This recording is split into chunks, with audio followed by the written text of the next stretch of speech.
And just like that, ladies and gentlemen, after a long wait, a little bit, we are back again for another episode of Who's Fighting? Episode Well five, rested. 8. Fellas, how have you been? I see LT over there stretching it out. Oh yeah, gotta knock the rust off. You know what I'm Exactly. saying? Kam Gee, how's Well, it going? with rust comes that meant there was rest involved.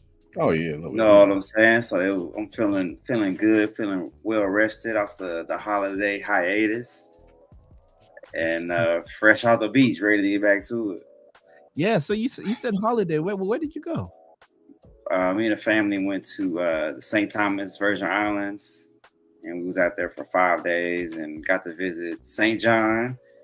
And it was amazing, man. It was just beautiful. Son loved it, wife loved it. We had a great time.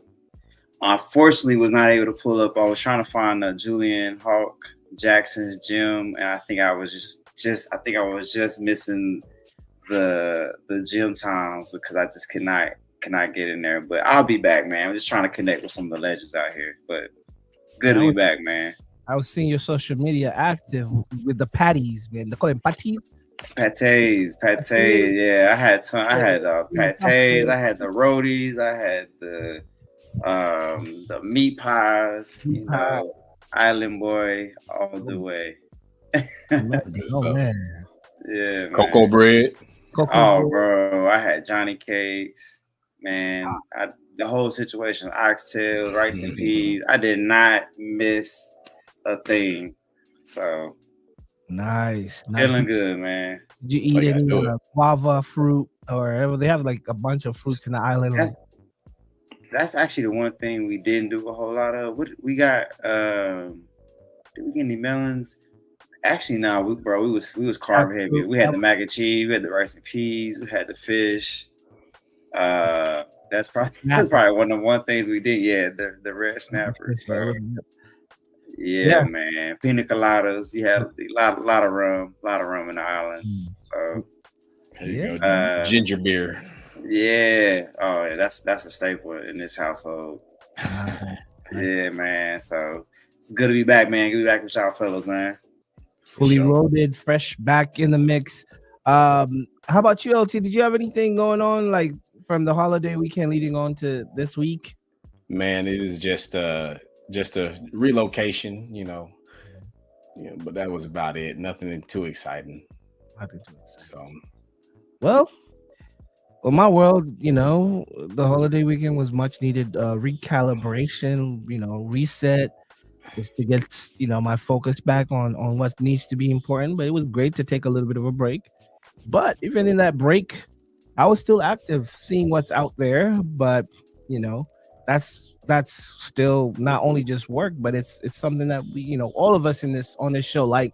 So even though I know Kam Gee's on break, he's probably pulling his phone out trying to see what's happening in the world of boxing Twitter, or I'm post, I had my pulse to the ground and just trying to feel what was going on. But leading on to, I know we missed some fixtures of last week, but let's start with the fixtures of the weekend, because we had some big fights happening both Friday, Saturday, and even the week before. We'll talk about the prospect heavyweight fight that could lead up to some big things in the heavyweight division.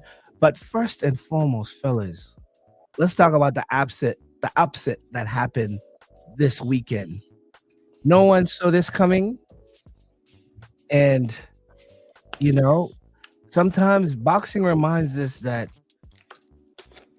it's a mano a mano. There's no divine right to winning. Mm-hmm. And you could get got. And one of the shows, I think, is a favorite of the show. One of our favorites. Like, we like this guy. Caleb Plant was upset by a person I didn't know. I didn't know who Jose Armando Resendiz is, but he put on a show. Dare I say a clinic. And it's flattering to Caleb Plant to have that as a split decision. Fellas, take it on. Yeah, so I watched this one. I found out about it in the line at the grocery store in the self checkout because the guy's like, "Yeah, man, I'm like, what? Hold on. First of all, where were they fighting at, and why did it happen already, and how did I miss it? Like, it happened so early in the daytime." But yeah, no, going back and watching it, Caleb Plant, he's a fast starter, very active in the early rounds.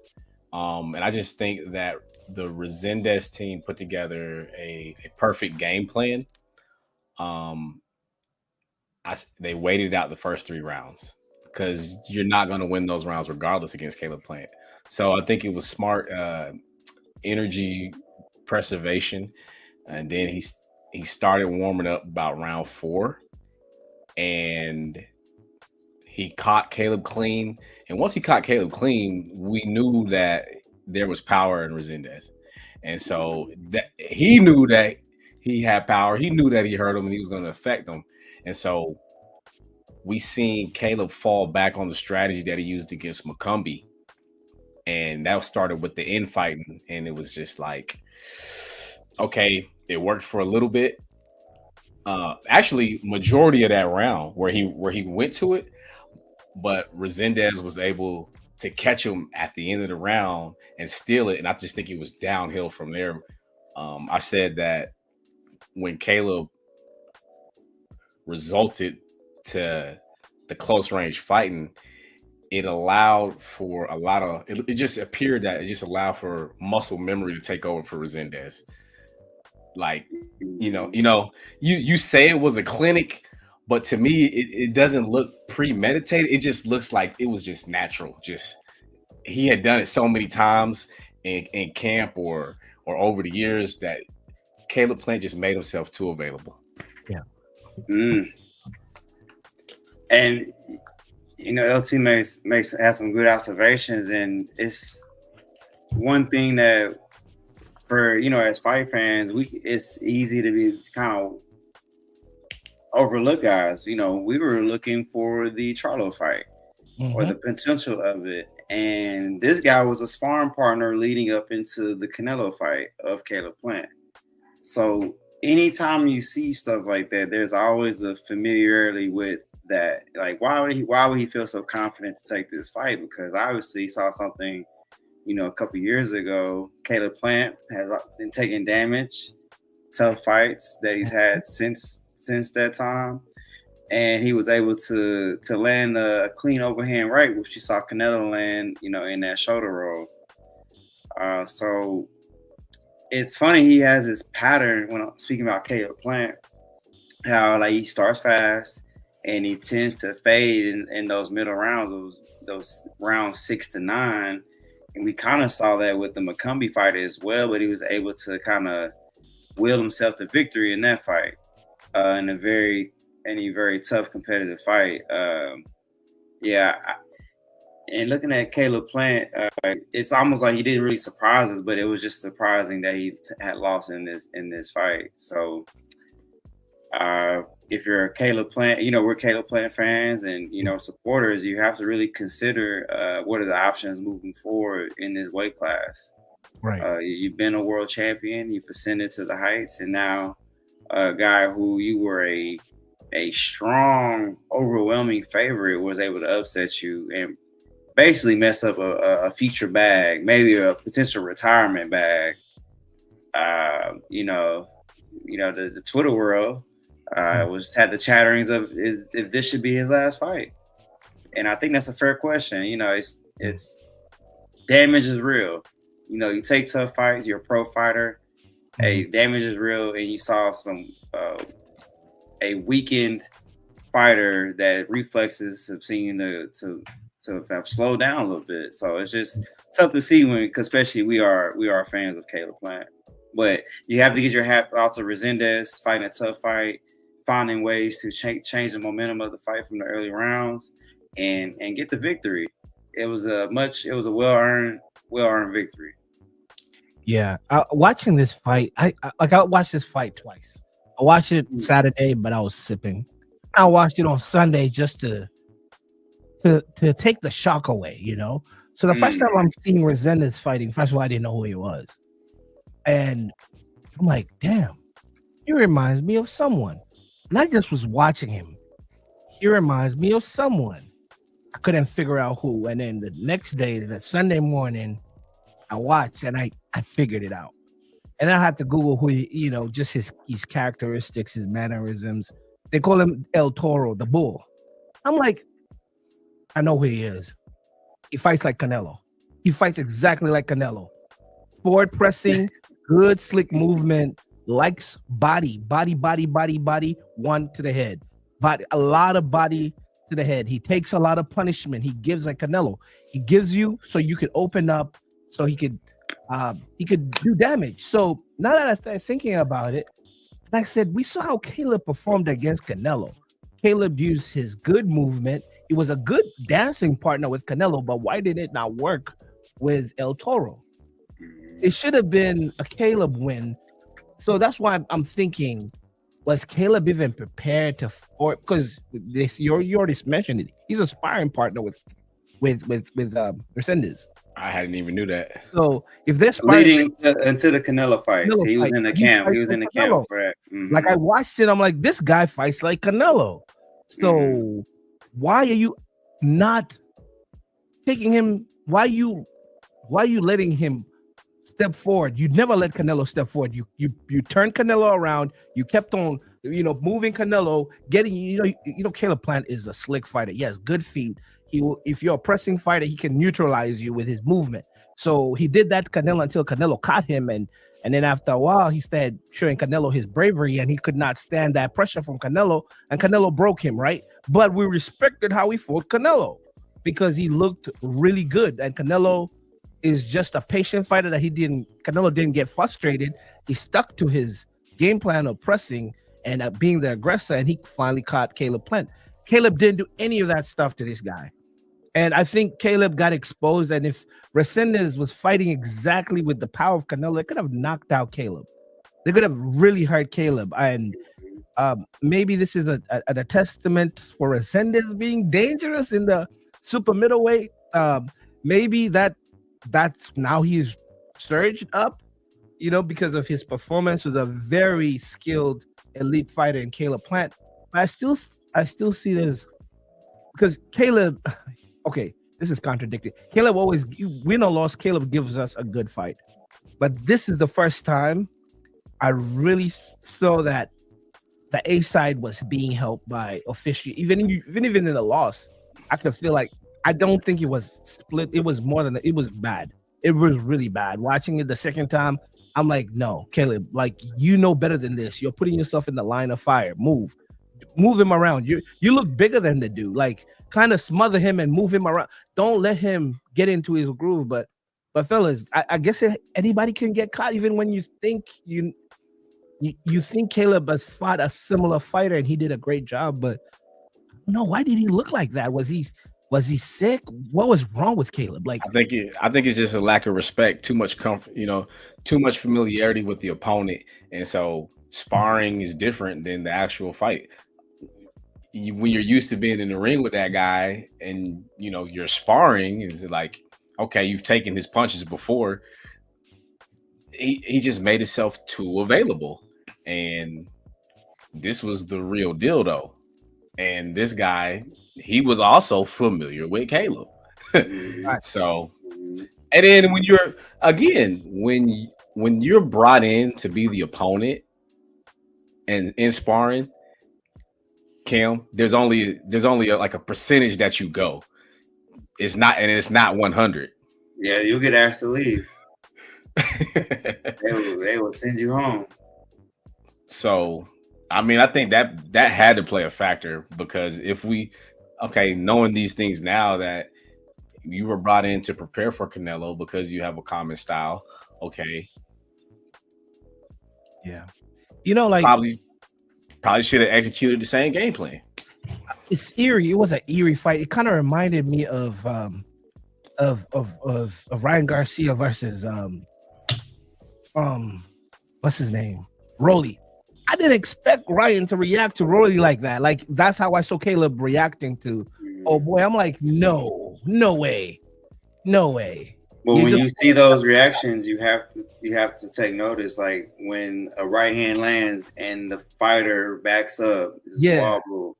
You know, there's some true fire being thrown right there.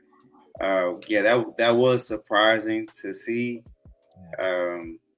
But like I was saying before, Caleb Plant has been in some very tough fights. His last 3 fights being, Macombi, Benavidez, going back to the Canelo fight. Those are all very grueling fights at a high level. Even when he fought Uzkateki to win his first belt, like that was he had to dog it out.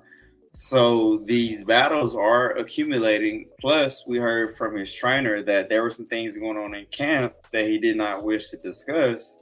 But anytime you hear a trainer say something like that, you can only speculate. You know, the training wasn't there, the mentality wasn't there, the effort.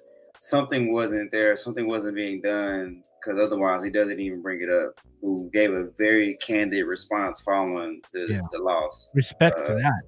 Yeah, and LT shared it in the chat, and that was, I mean, he was giving that some real point blank. So you always can respect trainers like that. Understanding that if he had someone like that in his corner, he heard what he needed to hear.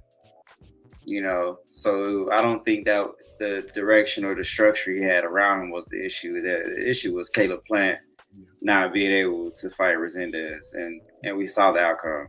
Hey, it's funny that you bring up Ryan Garcia, because in that interview he says, I don't teach him to shoulder roll. Their games. I was thinking about that. Their games said it. And then dang, who's Caleb's trainer? What's his name? What is his name? Breadman? Was it Breadman? Yeah, it goes Stephen Edwards, Breadman.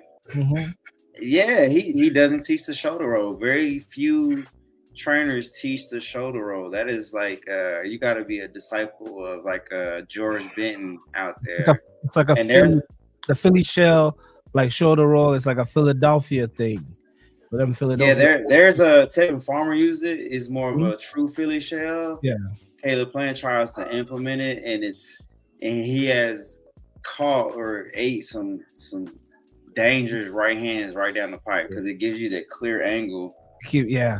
You roll it and you don't roll it the right timing and reflex, the chin is directly exposed. Exactly. And I've seen some compilation videos of people using the shoulder roll and doing a Philly shell, but they leave their tempo, like their tempo is like you're not covering up. So I've seen dudes just get grazed and knocked out even without touching their chin. So you think you're tucking in the chin and moving and moving and grooving with the punches. And I don't know. Floyd did it, but Floyd is a good counter puncher. And the way he used whatever they call it, the shoulder roll, the Philly shell, he used it as a possum. He was playing with you. But people that use it thinking, okay, this is really how I want to be defensive and be in the matrix and just whiz and miss all these blows being thrown at me is stupid, because there's a whole compilation of people getting caught and imagine heavyweights using it. A heavyweight gets knocked out by getting hit in the ear. Like we've seen Anthony Joshua, what's his name? Andy Ruiz just clipped him in the back of the ear, bust his ear. Like people with power could knock you out with any, like that's why you gotta tighten up. Like, So like, I don't know. I've always laughed at people that do that and think hey, if you're Floyd Mayweather, if you're Tevin Farmer, if you're Sweet Pea, who used to keep all hands down and play with you, if you're who else? One of the greatest to ever do it, Roy Jones, and you could keep your hands down. People try doing the Roy Jones, get knocked out. Like there's so many defensive styles that are not for anyone. Like like Pernell Whitaker style is not for everyone. Roy Jones style is not for everyone. Floyd Mayweather, these are counter punches. They want you to open up and loosen up, and that's when they get you. And they're athletic. They're quick. They react. They're reactionary. So all these styles, it's good that we have a boxing coach here to tell kids that's not really like if you're shelling up and you're like. And so that's a couple final points on this one. I felt like even the rounds where even the middle rounds, the toss-up rounds where Caleb probably did enough to win, Resendiz stole them with power shots because Caleb stayed there too long and was available for too long, allowing Resendiz to steal them because his punches were just more effective. And then go ahead. No, that gets the crowd, and that the judges are affected by that. So yeah, when you allow your opponent to have those moments, you can expect those close rounds to go towards the other end. So, but at the end of the day, you gotta again give Resendiz a lot of credit. Now I know about your game. Yeah, we're familiar with the game now. It won't happen again. Plant stated that there was a rematch clause. So, do we want to see a rematch? Well, let's go to this next one and then we'll revisit that. Yes. Good segue. So, as you may know, we talk about the slap that was heard everywhere. This was a lead up to the Crawford versus Earl Spence. There was an incident during a presser. I don't know if it was in the in the establishment or it was outside or in a parking lot. But the videos that went out there that somebody was grabbing somebody's beard in front of somebody's wife, and somebody got slapped. And video emerged that it was Jamel Charlo that was slapped by Caleb Plant. And for some weird reason, that created interest. The boxing fans wanted to see Caleb Plant versus Jamel Charlo. The only issue is Jamel was going through sabbatical. He had to go handle some things in his personal life. I think he was getting divorced. He has gone through a whole bunch of stuff that he gave up his belts at the time. I don't know if it was 3 or 2 belts that he held in the super middleweight. And after his fight, actually, he went to sabbatical 2 times. Guys, remember, was it 2 times? He did it in 2019 and then in 2023. How many times did he go away? He went away not once. He's been going away. And 5 times in 4 years or something like that. Yeah, so life was happening. But I tell you, I forgot how good he was of a fighter. Just because of activity, right? Sometimes when people are not active, same thing as Keith Thurman when he fought in Australia, we forget. That's one time. Jamel, am I saying it right? Jamal came back and fought a very, people made fun of his opponent, but Lamana is a serious opponent. Actually, to come back and dust off an opponent of that pedigree, 39 fights. Okay, before we talk about the results, what type of kahunas do you have to come back into a sport that you've not been active to fight a Thomas Lamana with his record and how active that type of fighter is and a respectable opponent? What type of kahunas is that? Like, I didn't get it in the beginning. I'm like, because I was scared. I thought he was gonna lose, to be honest, because he's not been active. But listen, I thought that both the Charlos, I didn't think we would ever see him again after just long layoffs and outside issues. I wrote them off before I wrote Thurman off. So I always thought we would get Thurman back. I didn't know if we would get the Charlos. So happy to get the Charlos back. All right. PBC is on the resurrection. But man, it just speaks to world class. I mean, everybody was talking about how he had the best jab in all of boxing. And I think, he showed us why. We got to see it again. So no, like when you're world class, and it's a different level. I mean, cojones like this, Cam, would you equate this to the Pacquiao comeback? Not quite the Pacquiao comeback, but just as, if not more, intriguing. Yeah. Jamal, man, if we need to clamor more, if there needs to be a weekly segment so that we are campaigning for him to fight again, I think the biggest thing for us to recognize his greatness is we need the activity. We need to see you out here doing his thing, and credit to him for taking the time he needed, because let's say a situation like with Caleb Plant happened, maybe he didn't have the best camp, because we don't know, right? But there could have been reasons where maybe he should be taking some time off. But a Jamal Charlo had all his issues outside the ring. He took that time and looked outstanding. Like the jab, he earned the nickname again of Hitman. Yeah, and I think he's a worthy bearer of that name. So just please fight again. That's like really all we can say. Just fight again. Anybody, just fight, please. Yeah, and then he reminded me of how dominant he has been when he was active, undefeated. Mm-hmm. I know his brother was also undefeated to some point, but he lost the guy from Detroit. I believe his name is Harrison. And then he came back and knocked him out. Mm-hmm. But I remember we used to always talk, who's the better twin? And they always said Jamal had the better timing, not the power like the smaller one, because he's the bigger one, right? But he never really knocked out people like his younger brother, or not younger, but the smaller brother in size. But he had the better timing. He was always considered the more accurate puncher.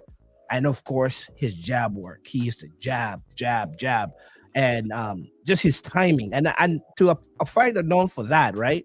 Sometimes you may think if you're not active, you lose the feel, the timing. Bruh, he looked clean. He looked like his combinations were sharp. Like even I know in his timeout, I know he had to have been boxing or doing something, because you just don't come off a 3 or not being active and you fight a world-class Lamana who's 30 plus fights in. We know about him, and you put in that type of work and get him out in the 6th.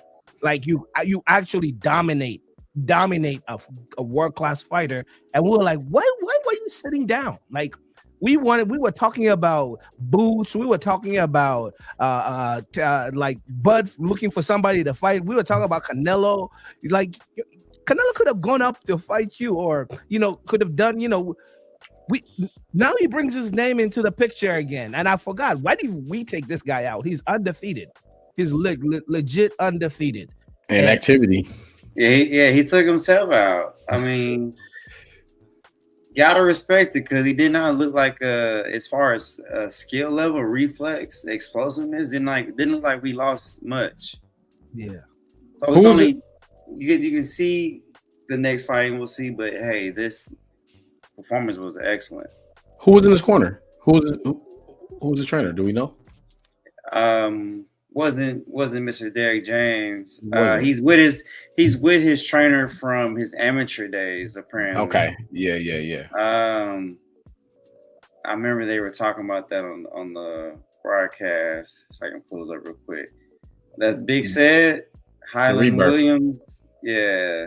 So getting back to his roots for the rebirth. I love it. Yeah, as far as original trainer from his amateur and early pro career. And a reunion that Charlo has described as a return to his roots. Previously, Charlo was working with the Ronnie Shields, so he went back, like you said, came back home, and it looks to be the right move. So in the super middleweight, right? We had a whole podcast talking about, well, there's nobody for David Benavidez to fight, unless within weight categories that he could jump in, looking for somebody to fight. I know Benavidez he's still in super mid. He's gone up to light. Yeah, he's gone up to light, right? So yes, and probably cruiser. Yeah. Can he still come down? Would that be an interesting fight for Benavidez to catch? Or they could meet a catch weight, or he could go up to light. Okay. First things first. Charlo has already said that he's still interested in the Caleb Plant fight. Okay. First things first. Yeah. He's already said that. That was the segue. And so, yes, and so I respect it because the money's on the table and the interest is still there. Um, Plant was hurt in the Resendiz fight, but he wasn't knocked out. Um, and so I feel like it does make sense to go the Caleb Plant fight next, even off of the loss, and get that bag while the interest is there, and then Plant can spin the block if he so chooses to the Resendiz fight. Mm-hmm. But yeah, so and then that'll be another name, another just further Feliciano Hernandez, further cementing Caleb Plant as the Sean Porter type figure that I see him as, the guy that duck no smoke. Like, yeah. But even with that, like, that's very accurate. Like, sometimes we think Sean Porter lost a lot. He didn't lose too much. Same thing as a Caleb Plant. That's only his third loss. Even though, yes, he's been in blockbuster fights, but he's only lost to Canelo, Benavidez, and that's it. But he's been in blockbuster fights. So, and the same thing as Sean Porter, he's only lost to Terrence Crawford, Errol Spence, and I think that's it, right? He beat Danny Garcia. He beat all these guys. Oh, he also lost to one-time Thurman, I believe. Maybe he lost. Let Resendiz go and become a world champion. And so, okay, I lost to this guy who went on to become, so. Okay. Hey, let's swerve right and run over Canelo's resume real quick. So some of his wins recently, Berlanga, Jaime Mugia, Jermell Charlo, John Ryder, close wins in the Golovkin, Dimitri. As long as he doesn't fight School, I don't want to see School again. Right. There were some Twitter battles about, does this hurt Canelo's legacy? I just always find stuff like that hilarious because it is something to talk about. And so you catch these guys on the way up. That was the Floyd business model. Catch them on the way up, and then when they become something later on in the void, it increases the resume. Now, let's do this. I'm going to do this because coming into this, we talked about Plant versus Pacheco, Plant versus Berlanga. So, Strap, you asked the question, who can Charlo fight? Those two names off the bat. Oh, wait a minute. You said something. Diego Pacheco fights Macumbi July 19th here in Frisco, right outside of Dallas. That actually would be a very intriguing matchup. Friend of the show, be interested in that. That's interesting. Wow.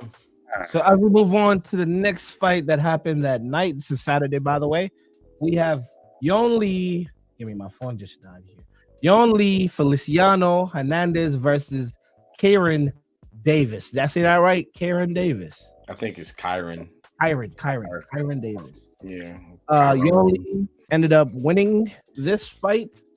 And that was a unanimous decision, by the way, that he won, and he kept his perfect record. Fellas, did you watch this? I didn't catch Yonli fight last Saturday because it was too early for me. So I did hear Breadman talk about it, and so he trained both Plant and Davis. Dang. And the interesting thing about this is, Davis is one of those opponents where he's like, you just good enough to be avoided, right? Not, you know what I'm saying? Good enough to be avoided.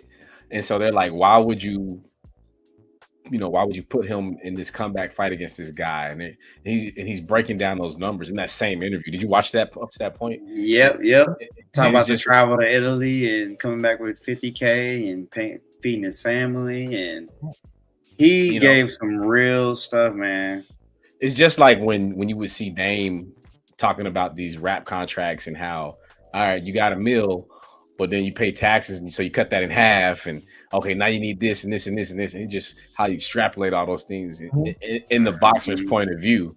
And so like, oh, you got 100K to fight. Well, cut that in half off rip, you know. So he gave it up. I wish I had a way to just pull it up here and play without getting flagged. He gave it up. Pull the curtain back on that one. Like, man, he gave it up. And from the record, I could tell Yonli is an upcoming prospect. 8 victories, 8 KOs. So I think he's just, creating some stats there. Created some stats with a promising Kyron Davis. Moving on to a Friday fight. No, wait, we still PBC. My apologies. Moving on to another fight that happened earlier that day, or Saturday. Isaac Lucero versus Omar Valenzuela. Valenzuela, if I'm saying that right. Isaac Lucero continued his unbeaten streak by stopping Omar Valenzuela in the second round by TKO. I don't think we should break too much of this down unless you saw this and you saw something that stood out. Nah, but when you look at those records, this was on paper appeared to be a fairly even matchup. Even, yeah. Mm-hmm. It's like two guys that are stopping their opponents, and I mean, hey, that's what you expect when you see two guys with that type of knockout ratio. So yeah, man, a lot of knockouts for. So man, I have a question, and Kam Gee, you train a lot of fighters. What does your record? What's a reflection of your record from, let's say, from fight 1 to fight, let's say, 18? What do you look at? Like, okay, what's your thoughts on that? Like, do you look at it like those are just numbers that to lay a foundation, or are you one of those people that would have to, if you're training your fighter, have to see who he fought to get to fight 18? Or does it even matter if you're new? Well, you talking about as far as like just trying to like, I guess, like judge a fighter, like what is that record? Does it hold any weight? Is that what you're saying? Exactly. So let's say, let's say I'll give you an example. Let's take it back to 6 years ago, 7 years. No, wait. Let's take it back to 8 years ago. David Haney being a 16-year-old, right? And he has this record that he attained from Mexico. And everyone kept on saying, well, he's not ready for the big stage because we need some names on that resume. But number-wise, he had more names on his more names. He had more numbers than this guy from Ukraine. What's the Ukrainian? Lomachenko. Lomachenko only had like 8 but he's 8 were like were real deal names. So how do you look at it as a coach trying to select a fight for your fighter? Well, one thing that BoxRec, so I'm on there a lot looking at fighters. If you just want to go on the fight, we're here with Omar Valenzuela. If you want to look at his record, he's 20 knockouts, right? But some of the records against his recent opponents, I'm gonna read them out to y'all. You have a 2-12 opponent he's faced, a 29-29 opponent he's faced, a 9-13, a 12-26, a 28-26, and then a 13-9. Couple others below 500. He even fought a guy that was 3-26 at the time they met. So you start looking at these things, and some of these fights are also in Tijuana, right? Multiple fights. If you just scrolling through his BoxRec, and what's it called? Mexicali. Yeah, you know what I'm saying. Baja California, Tecate. So it is a route for young prospects, American prospects, especially ones that are underage. But you want to see that early in the career, but you definitely want to have them take some type of leap, because as these records are built, you start to see, hey, the competition really wasn't there from the jump, and this may be fool's gold. What about this? I want to compare this, because they said instead of taking, you gave 2 great comparisons when you said Haney versus Lomachenko. So Haney, obviously, he took the professional experience route, where Lomachenko took the massive amateur experience route. And so this is reminding me of if you watch Gil's Arena where he's talking about Bronny versus do you get better staying in college or do you get better jumping to the pros where you have professional training, professional competition? Is that it may not be apples to apples, but how do you think of it in that perspective? Yeah, the preparation is a big part of it. The preparation for an amateur fight and a pro fight is different. You have that weigh-in period at the pro level, whereas we're getting ready for a competition July 12th. We're trying to strategize weighing in at 8 in the morning and fighting at 2 p.m. Right. There's a different strategy that goes into that because someone like Devin Haney, who we know is on a certain system, will rehydrate to a certain level. You don't have that ability at the amateur level, which is why we saw Lomachenko a lot of times look undersized in his fights. He had 400 fights at the amateur level. He got a process dialed in. At the pro level, it's a little different. Also, even though these records may not look that strong, there's travel involved. There is a cultural difference. There is a lot of times you may have been the quote unquote B side to that fight.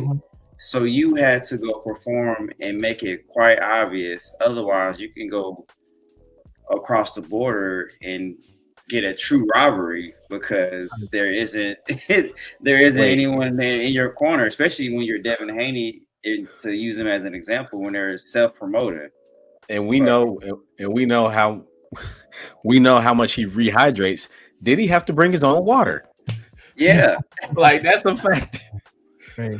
And yeah, you're absolutely right. No, I'm joking, but let's look at all the people that went to Saudi Arabia and they're getting sick.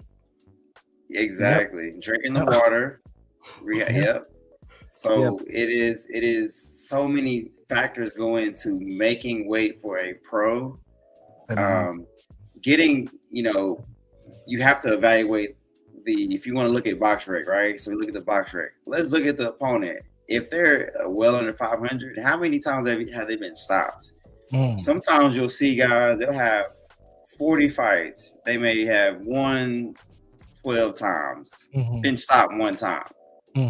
That is extremely difficult to do. Like it shows a level of toughness and expertise in the ring that you have to respect. So it's one thing for us to kind of look how I just went through real quick. You just boom, boom, boom. But there's a story within those records. It is a story. It's something to be noticed, something to take into consideration when you're evaluating guys. But make no bones about it. Getting into a ring for a pro fight deserves the utmost respect from everybody involved because it is not easy. I think I got a solution. Yeah. To the problem that I posed. No, and this is no Tiafimo type stuff, but you instead of drinking water, you probably have to like blend a watermelon. That would work. Yeah. Like that. Hey, I have recommended that for guys several times. Get you a watermelon. Like I have definitely said that. Like, and I've heard it randomly here or frequently. Oh, I don't like watermelon. I'm like, bruh. One of the best fruits you can eat. Moving on. Let's talk about what happened Friday. This was on the Zone. Man, and Kam Gee always brings this country up, Uzbekistan, and the fighters that come from that area. We have another one that actually Kam said he saw this fight and he was one to watch. We have Bektemir Melazkulev.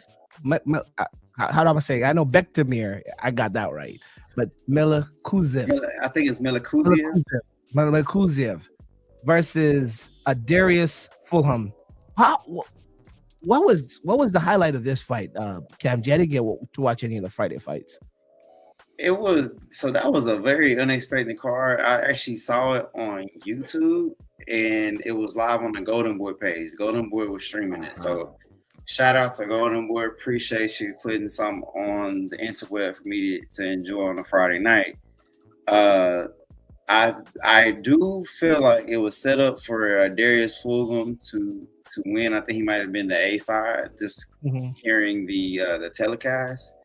But Beckmere put on an outstanding performance. He got caught with some shots, but he delivered a lot as well. He had a lot of shots where he actually was snapping the head back of Mr. Fulgham, and the arena, the crowd was on their feet by the time this fight was over. It was one of those fights where may not have been the fight of the year, but it would be one of those to be mentioned towards the end of the year. A lot of skill, a lot of punch variation, a lot of toughness, and a lot of skill. A lot of skill was on display. So I was just happy that I got a chance to watch it. But yeah, it to me it seemed like it was an upset considering the telecast seemed to be a pro Fulgham, and I think he was a Golden Boy guy. Yeah, and I think the way you're championing this fight, I may have to go watch it. It's a fight I would go watch again. It's a good fight. This is for WBA super middleweight. We've been talking about a lot of super middleweight, but it's a super middleweight eliminator.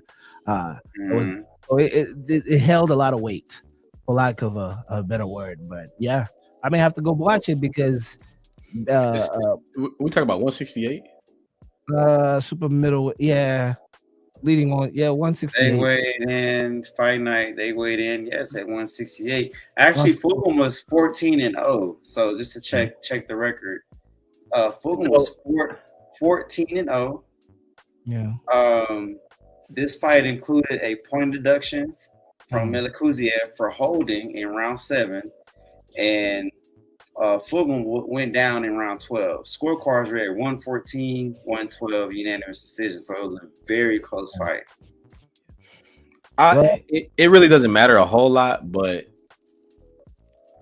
like there's so many people in this division, and like a 14 fight fighter is in a title eliminator. It doesn't matter a whole lot because it's Canelo versus Crawford, and but hey, Golden Boy thought they had one. They tried to swoop in, and it just didn't. This time it didn't work out. Even Oscar was in the ring. Congratulating Melikuziev. He was like, "Hey man, that was a good fight." I mean, you had to tip your hat to him. It was one of those fights where every round was close. Every round was close. Even with the deduction. Yeah, so you got the point deduction and you have a knockdown in round 12. So man, great fight to watch. Let's talk about this sequel. This was this fight happened again. Khalil Cole versus Manuel Gallegos. I'm saying that right? Gallegos. This was the second time they're meeting. The first time, Khalil Cole got knocked out in the 9th round, and then he came back in blood. Got it in the 6th by TKO. One of you guys mentioned that Khalil Cole is one of your you like watching him. I wasn't gonna say favorite, but one of you guys, I don't know if it was LT or Kam Gee, that mentioned that they watched Khalil Cole. I've not watched too much of him, but whoever watches him, take it away. Oh, the big stepper. Yeah, so they fought. Yeah, that's his nickname. So they fought November of last year, and like you said, he got stopped in the 9th round. Just very lackluster performance.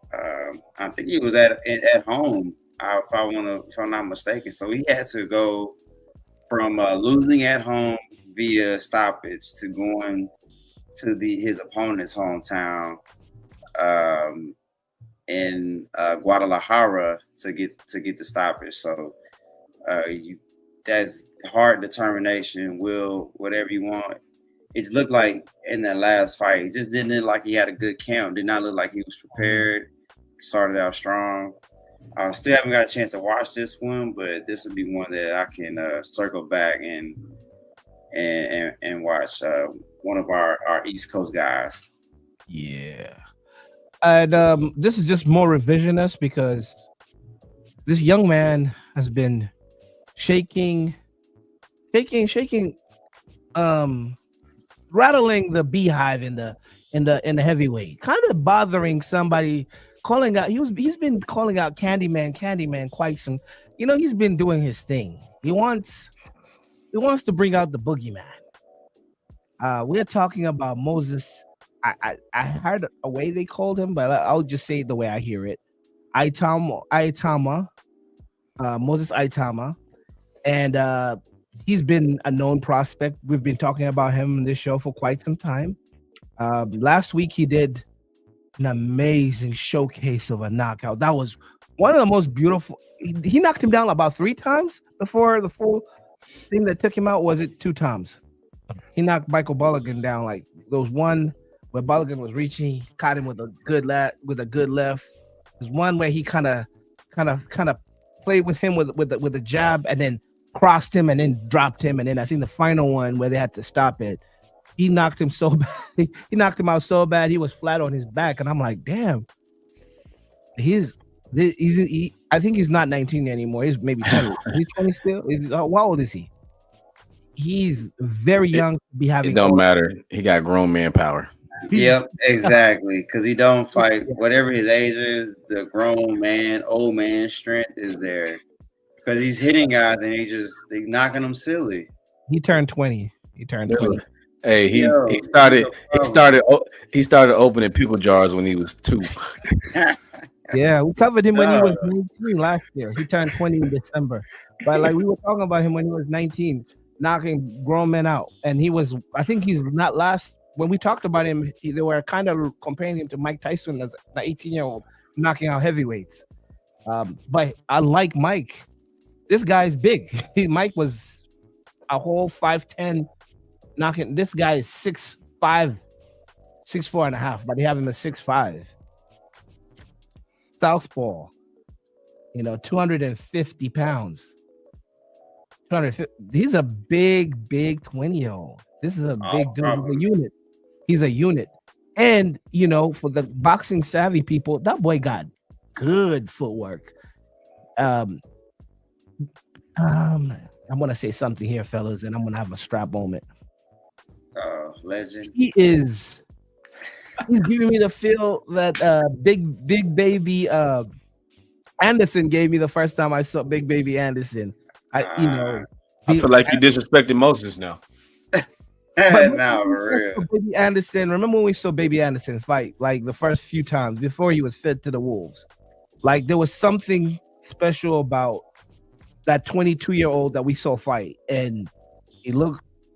I mean, he still looked like he had a developing body. Like he was. I don't think Anderson is a lot smaller than him. I believe Anderson is like 6'3", maybe 240, but Moses is looking like. Man, I think Moses could fight the bigger guys. He's 6'5", 250. I don't know if you feed him to a Bakoli who's 6'6", 300 pounds, or.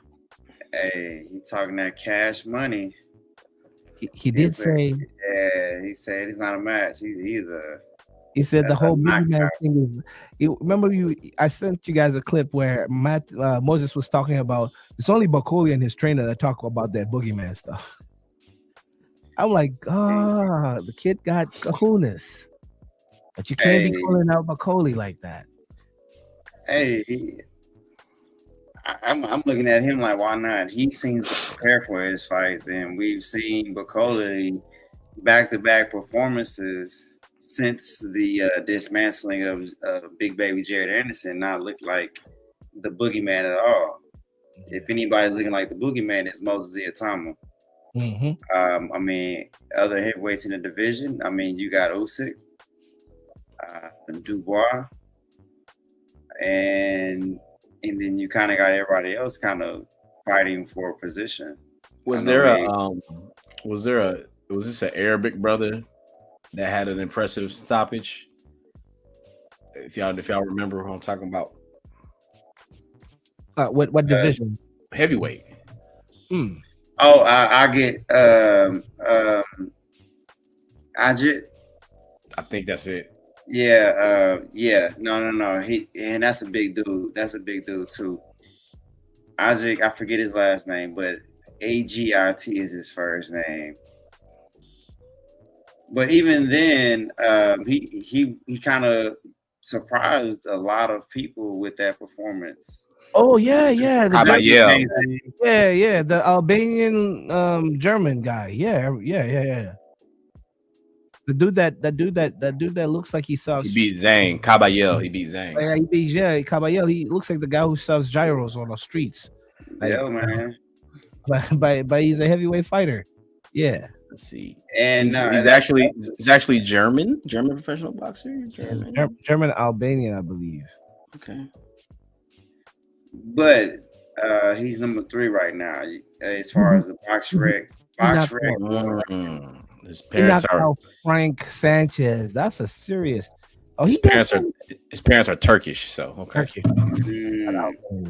Caballel. Now he is 26-0, 18 knockouts, and he's put down Frank Sanchez, Big Bang Zhang, Makamuda. I think we covered him. Is that the Canadian? Yep.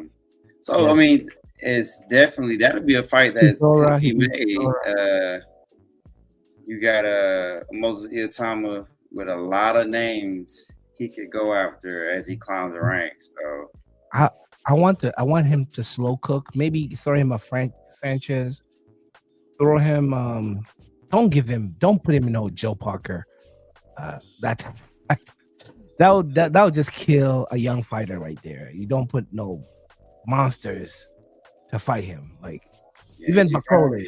Avoid a Bakole on your way up. What about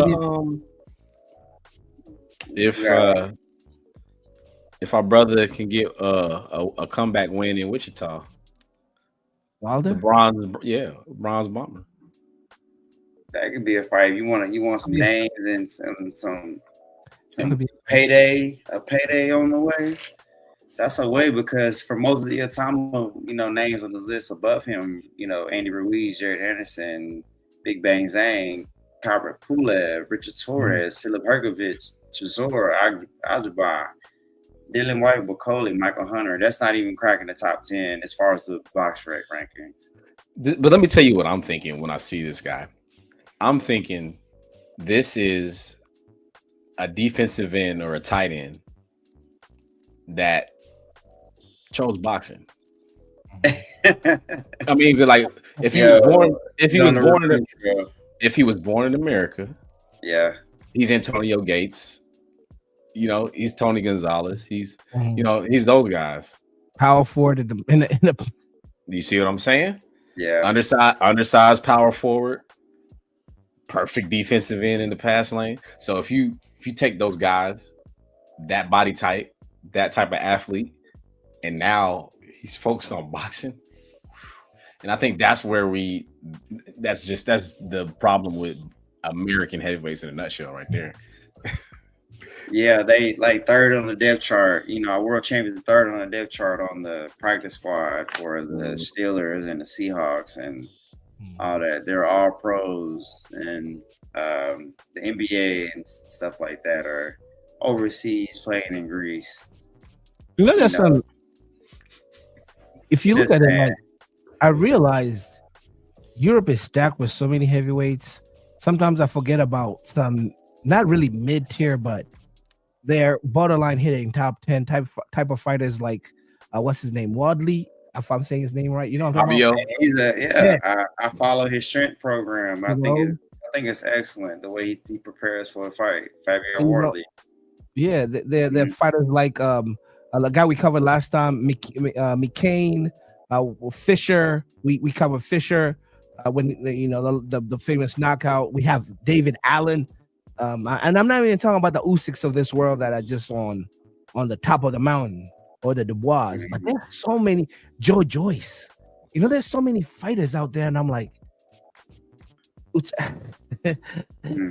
Moses Itauma was just a drop in the ocean. Like, I'm looking at it and I'm like, maybe America, we starve a heavyweight. That's why we have the drought that we have. But man, Europe got some killers. Several in the top 20. It's mostly European if you go down the rankings for most sanctioning bodies. Anthony Joshua is still active. David Deleye. Lawrence Okoli. But Moses is a young star. He's a young star. He's gonna be with us. He's the one. He's the one they're looking at. He's the one they're really looking at. Like this, I've not seen so much press for a young fighter. Like the last one was maybe Anthony Joshua after he had left the Olympics. Cause we haven't seen a weakness yet. Yeah. Have we seen him? Like, have we seen anybody like land a clean point? Like, I'm being, I'm being a little extra here, but if anybody's landed a punch, we don't remember it after the fight. Like, right. Whatever he erases the memory of any punches landed on him. Like, right. Just strange for a heavyweight because those are big blows. No matter you might get knocked down in the fight, and you got to get back up. That's the nature of the heavyweight. And that's the thing, though. This opponent was tough. Mm-hmm. Like, this was a step up, and he made him look. He ragdolled. Made him look like a football player. Knocked him down multiple times. It was pretty bad. Hey, that was a defensive end he fought. That dude was solid. Like, maybe not solid. Maybe solid's not the word, but man, a big dude. If you he would have kept fighting if the ref would have let him. Like, he was laying flat, but he was game. And that's literally one of the misses where you got to protect this guy from himself. He ornery. Right. Exactly. Yeah. But that shows you, Itauma got the stuff, man. He got the stuff. 20 years old.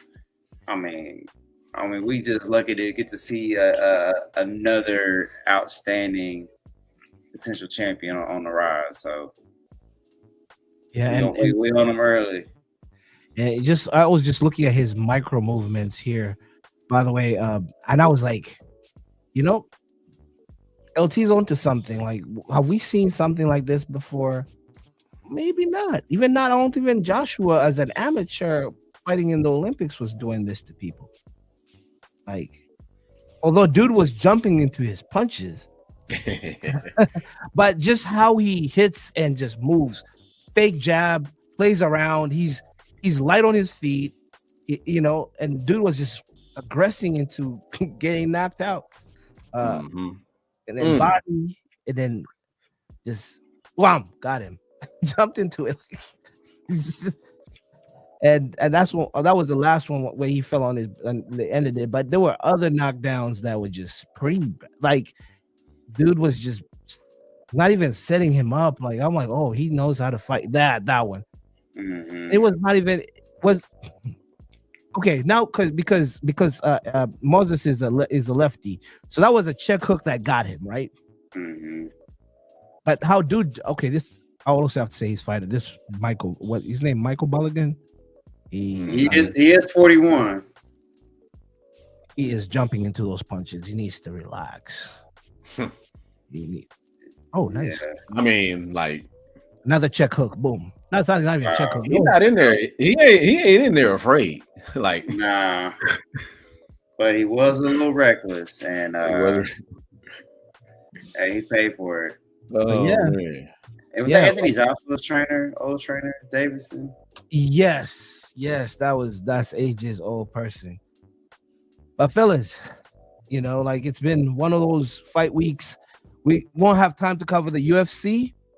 We're still waiting for UFC 316. That's the one that's gonna be fireworks. Again, that was another disappointment because I was like, okay, I miss boxing. I guess I'll watch UFC.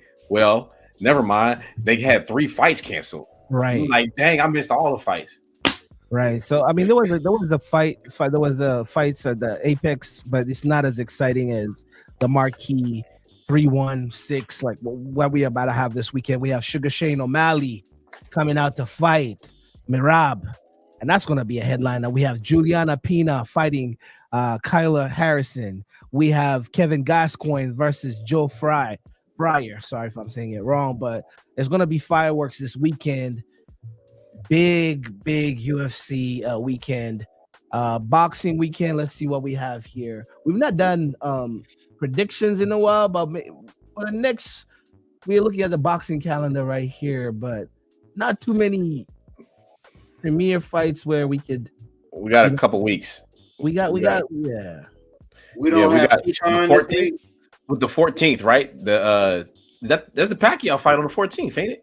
or the 19th. Oh wait. Fabio Wildly fights this weekend. Keyshawn fights. Wait, is this the Keyshawn does fight this weekend. Yeah, he fights Edwin. Yeah, that actually is a good card. Run that card down. That's top rank. Got it up. Mm-hmm. Yeah, They're Bobby fighting Arm's multiple- range. You got Abdullah Mason fighting on this card as well. And those are our two big names on here. Well, we active this week. Y'all gotta forgive me. So usually I type in the predictions. For whatever reason, I need to upgrade my my notes app. Bro, iPhone is wilding with these updates lately. But yeah, we'll definitely put it in our group chat and share with the audience what our predictions are this coming weekend. We could do it on camera, but hey, we could also do it in the chat. But fellas, ladies, been another great episode of Who's Fighting. I know it's not as long as usually, but we stayed almost under the 1 hour. But little minutes passed. But hey, it's been another great episode, ladies and gentlemen, of Who's Fighting. Strap got to jump in the canoe. Oh yes.